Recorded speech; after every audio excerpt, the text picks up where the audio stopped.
Kaibigan, naniniwala ka ba sa muling pagkabuhay? O yung mga namatay ay muling mabubuhay? Kung hindi, ay gusto kong maniwala ka. At unang-una, dapat sampalatayanan mo ang ating Panginoong Jesucristo. Ayon po sa kanyang salita, dito po sa Aklat ng Juan, Kapitulo 11, versikulo 25, ay may ganitong sinabi ang ating Panginoong Jesucristo. Ang wika po niya ay ganito. Sinabi sa kanya ni Jesus, "Ako ang muling pagkabuhay at ang buhay. Ang sumasampalataya sa akin, bagaman mamatay siya, ay muling mabubuhay."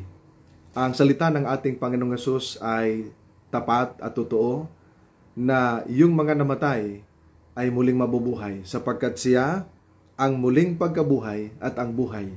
Nangangahulugan, mga minamahal, na kung kay Kristo ang isang tao may pananampalataya ay may pag-asa na muling mabubuhay sa kanyang muling pagparito sapagkat ang ating Panginoong Hesus ang bubuhay sa mga patay. Nga lamang, habang nabubuhay ka, ay magkaroon ka ng pananampalataya sa Kanya.